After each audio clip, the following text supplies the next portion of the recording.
Welcome to Between the Lines. I'm Urszula Gacek, and my guest today is Deputy Prime Minister of Poland, Foreign Minister Radosław Sikorski.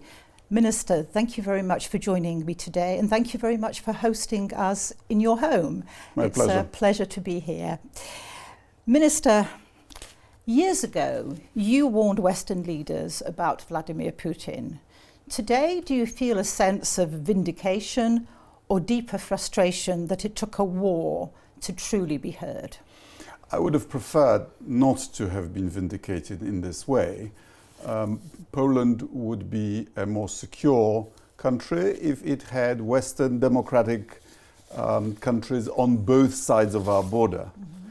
And so, as the West and as Poland, we bent over backwards to try to help Russia choose a path of development and democracy. Unfortunately, Vladimir Putin couldn't stay on that course because I think he tried at the very beginning. And then when he started invading neighbors, there's only one possible response, which is to try to deter him and to resist him. We did actually back in 2008, 2009 with the then Foreign Minister of Sweden, Carl Bildt. You had a fantastic initiative, the Eastern Partnership. It actually built on a long tradition of Poland, of actually developed in the mid-20th century by Giedroyć in Paris in exile, which basically said that Poland's security depends on having secure and democratic neighbours.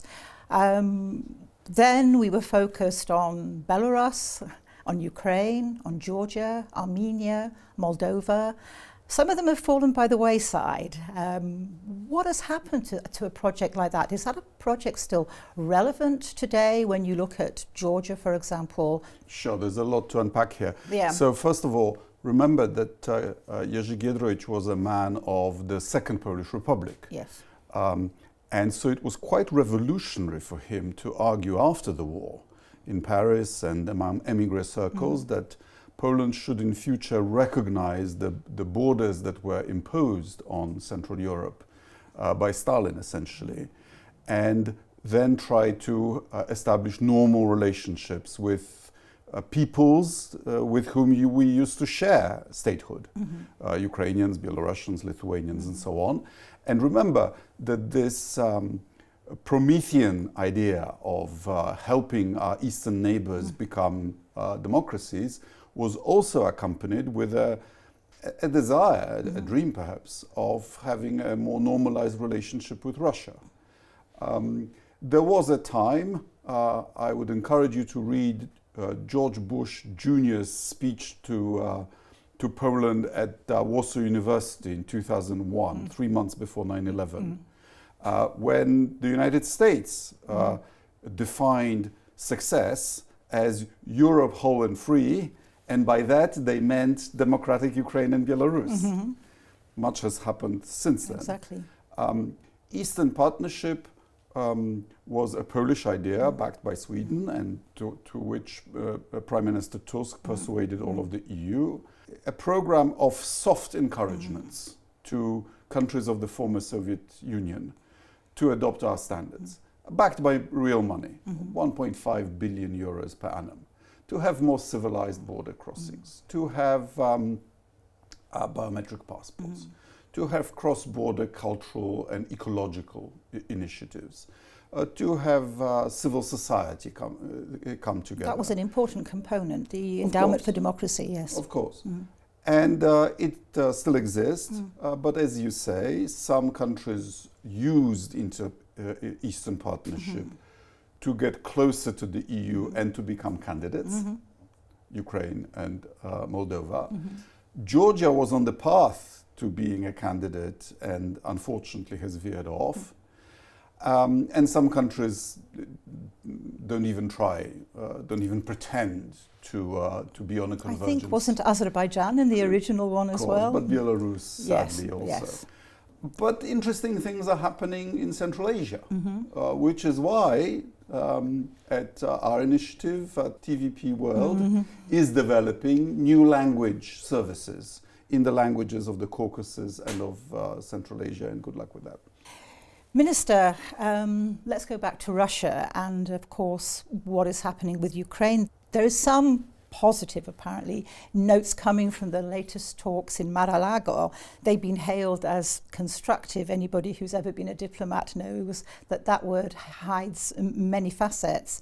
But there are still no meaning concessions from Russia. Do you see anything that will bring Russia to the table? What will bring Russia to the table is the further degradation of the Russian economy, so that Putin understands that he cannot possibly achieve his war aims by continuing the war. And he's not there yet. He still dreams of subjugating all of Ukraine, which is not achievable. If you look at the map of his military gains for last year, for which he paid with tens of thousands, possibly over 100,000 deaths of his soldiers, at this rate it would take him decades to conquer Ukraine. But this is the trouble with dictators, that once you've been in power for 20 years, there are very few people who will tell you like it is. And people only bring you the good news. So I believe that war will end the more pressure we pile on Putin, on the aggressor, not on the victim of aggression. Exactly, but we are coming up to the 4th anniversary of the full-scale invasion and what will be the 20th round of EU sanctions. Every few months we have new sanctions. Is this a natural escalation that we started softer and we're going harder, or is it basically showing us that these sanctions are being bypassed, that they're not successful? Yes and no, because some of the sanctions are an escalation. So, for example, the United States have sanctioned Rosneft and Lukoil, good, and our European sanctions also cover new entities, but some of them need to be constantly updated. So let me give you an example. So we have sanctions on the so-called clunker fleet of tankers that help to export Russian oil. You constantly need to update the list, the names of tankers and the names of the captains and of crews. So even if we were not escalating sanctions, you would still need new rounds of them. A difficult question. Poland, despite its frontline position and the scale of support we've given Ukraine in virtually every aspect, especially in military, in economy, in Polish society, we're currently not at the negotiating table with the US, with the French, the Germans and the British. And some criticise that and see it as a failure of Polish diplomacy. How would you answer such a criticism? Actually, Prime Minister Tusk has just been to Berlin, where the meeting took place, and our national security advisors, as we speak, are in Kiev. All of the European ones, plus senior figures from the US. There are various formats. There are the European formats. In some of them, Europeans participate. In others, they don't. Yes, I mean, Poland has some arguments. We are not only the only member of NATO and EU that borders on both countries, and we are an indispensable logistical hub for supporting Ukraine. But on the other hand, as you know, the President of Poland has said that under no circumstances will he allow any Polish military presence in Ukraine, whereas the coalition of the willing is discussing precisely that. So there are these arguments for and against, including us in the various forums. But there are also, I suspect, that the public opinion doesn't see it so often. There are some negotiations going on, for example, on the exchange of prisoners of war, things that maybe are not on the radar, but Poland is present at those talks, would you say? Those actually are happening between the Russians and the Ukrainians, and in places like United Arab Emirates. During a war like that, you always have various channels of communications. There are channels through Turkey. China is involved. The UN, UAE that we've mentioned already. Poland's interests are that Ukraine should be sustained in the fight, which is why we've contributed to the purchase of American weapons for Ukraine. We are now, I'm losing count, on the 48th, I think, donation of equipment to Ukraine. But Ukraine is reciprocating by moving some of its production of drones and missiles to Poland. We are taking advantage of the SAFE mechanism of the EU, under which 44 billion euros will be spent on augmenting defense industry. Some projects will be done together with other European partners and also some with Ukraine. Much is going on. What is really important is that we have found a way to reassure Ukraine that her state functions and her defense budget will be sustained by the EU with a sum of $90 billion for the next 2 years. That, I think, is changing Putin's calculus. Because he may have hoped, as he did from the beginning, that, fatigue would set in. Democracies are pathetic, democracies don't have the staying power. Now he has to be ready to fight for another 2 years. And and it's not clear that his army and his economy can bear that burden. So in a way, helping Ukraine to be in many ways self-sufficient with the support of European partners, European funding, is key. I think Ukraine has experience of agreements which were not upheld going back to the time when the Soviet Union this is one of my arguments in conversations with Western colleagues. The list of agreements where West Europeans decide above the heads of Central and Eastern Europe is a long and a very unhappy one. And we know what they are. The latest ones, of course, were Minsk 1 and Minsk 2, and we don't need a Minsk 3. But yes, Ukraine needed the money to fully produce in their own factories, in the unoccupied parts of Ukraine, their own equipment and ammunition. And we have much to learn from Ukraine because they have the experience of fighting a modern state-to-state war. We were preparing our army for 20 years to fight expeditionary war, and now we have to face reality. Let's go across the Atlantic. The latest national security strategy that came out of the White House at the end of last year, I think there was maybe some sensational reporting that this was abandoning Europe, that there was American interference in how we run our continent. Is it as bad as that? How would you... I actually appreciate the fact that the US produced a document that is hyper-realistic, that is more, you might say, more honest as regards America's actual capabilities. They've been telling us for a long time that they no longer have the capacity to fight two major wars at the same time. And now that they've crossed the T's and they've dotted the I's. There are some provocative ideological statements in that too, which has woken up Europe. What we will have to follow up is the national defense strategy, where they will say how many troops they want in Europe. And that is, in a sense, more important, certainly for us.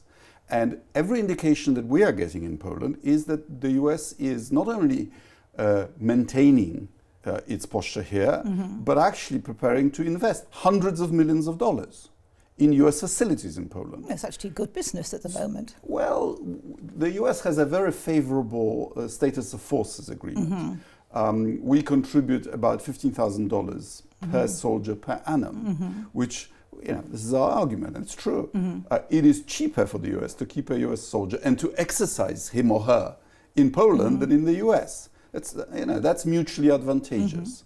So let's wait for that, and then for the posture review. I don't believe that the US will withdraw from Europe altogether. But it will be a different kind of alliance. The US is signaling to us, you need to take care of the majority of the burden of conventional defense in Europe, and we will support you from over the horizon with the nuclear umbrella and the targeting and intelligence and enablers such as mid-air refueling. And that might be a new type of alliance which might be more sustainable for the long run.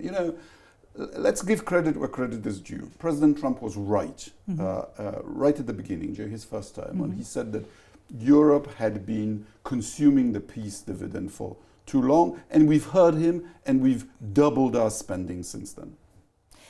Is this the new normal then? Is this the new normal in transatlantic relations? Because we're looking, even now, maybe to the midterms that are coming up at the end of this year. It's possible that the House of Representatives will flip back to the Democrats. Some experts say that it might even be possible that the Senate might go into Democratic hands. Unlikely, but possible. Would you imagine if, for example, the House flips and Trump doesn't have Congress behind him, whether you would see a change in strategy on this front, or is this actually the new normal that will extend beyond the Trump administration? My argument is different. Irrespective of who wins this year or the presidential or in the 2 US, years, yeah. we need to do what we need to do, which is to rebuild our defense industry, to rebuild our militaries. Poland is ahead of the curve, but I'm talking about most of Europe, so as to be able to deter Putin irrespective of what the United States does. Because intention is one thing, and the US has given us notice, but capability is another. If the US gets involved in a war in Asia, and we cannot exclude that, it might not be capable of helping us. And so we have till the end of the decade to build the kind of military that Putin will be reluctant to challenge. And it shouldn't be beyond our capacity. We know our economy is 9-10 times bigger, I'm talking about the EU, than Russia. And we fought Russia successfully before the United States existed. So we should be capable of doing it today.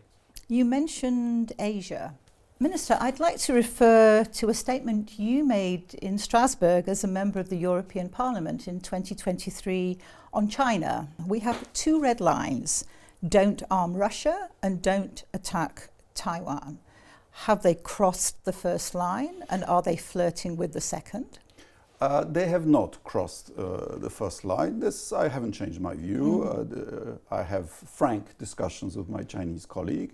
And during one of them, he told me, rather wittily, I thought, that if they, China, were helping Russia with the war, as much as we Europeans say, the war would be over by now. China has supplied Russia with all kinds of goods, including dual-use goods, but not actual lethal arms. And on Taiwan, this is a Chinese declared national security objective. Poland has a one China doctrine.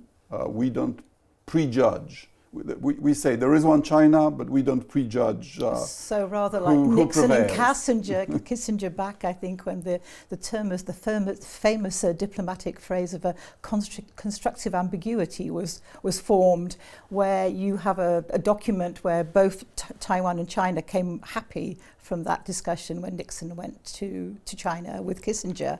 Do you worry that when we actually have some kind of agreement, hopefully, that will end the war in Ukraine, do you think it'll be robust enough? Do you think there will be a temptation to make it ambiguous in some way so that everybody goes away from the negotiating table happy, but we end up with some kind of frozen conflict that might rumble on for years or even decades? I do worry about that, because we need the war to end with a Ukraine that is not only free to integrate with the European Union, but also has to have defensible borders.